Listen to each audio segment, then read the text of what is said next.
বন্ধুরা, তো মোচা একটু অন্যরকম ভাবে বানাবো, তাই জন্য মোচা বেছে একটা একটা করে ছাড়িয়ে সিদ্ধ করে নিয়েছি। লবণ হলুদ দিয়ে এটা সিদ্ধ করে নিয়েছি সুন্দরভাবে। এটা নেক্সট স্টেপে এখানে আদা জিরা লঙ্কা রসুন, হ্যাঁ, আদা জিরা লঙ্কা রসুন দিয়ে একটা পেস্ট করা আছে অল্প। তো বেশি ঝাল করবো না, অল্প করে ঝাল করবো, তাই জন্য অল্প মশলা নিয়েছি 2 চামচের মতো। আর তার সাথে কাঁচা নারকেল অ্যাড করলাম, এটা আমি পেস্ট করে নেব। তো এই যে বাটা হয়ে গেল আমাদের। এখানে সরষের তেল দিয়েছি 3-4 চামচের মতো। আর ফোড়নে দিব জিরে, গোটা জিরে, শুকনো লঙ্কা আর 2টো তেজপাতা।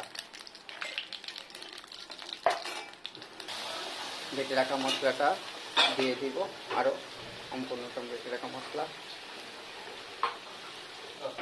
তো এখানে মশলাটা দিয়েছি, দিয়ে একটু ভালো করে নেড়ে নেব। যেহেতু নারকেল আছে, একটা সুন্দর মানে ফ্লেভারের সেন্ট এসছে।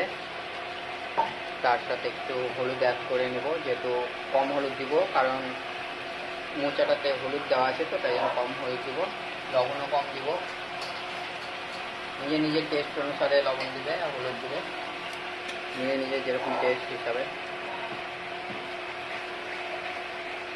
কি সুন্দর হয়েছে দেখো। এরপরে লাগবে একটু দই। তো দইটা ফ্যাটিয়ে নেবে, আগে থেকে ফ্যাটিয়ে নেবে। সুন্দরভাবে ফ্যাটিয়ে নিয়েছি দইটা। দেখুন বন্ধুরা, কষানো একদম শেষের দিকে, হ্যাঁ, তাই জন্য এখন অ্যাড করব দইটা এখন অ্যাড করে নেব। এই যে দই দিয়ে দিলাম, আর দই ধুয়ে জলটা বাটিটা ধুয়ে দিয়ে দিলাম, দইয়ের বাটির দিয়ে এটা সুন্দরভাবে আমরা নেড়ে নেব আর একটু কষিয়ে নেব। এবার দিয়ে দিব সেই মোচাটা জল ধরে রেখেছিলাম।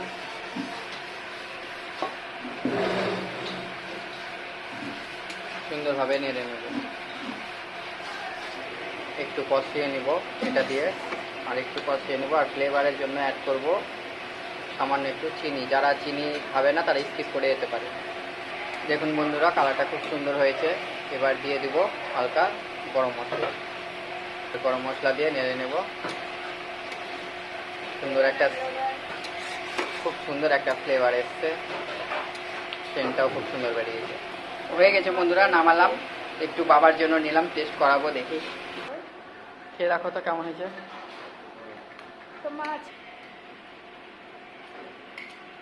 কেমন হয়েছে?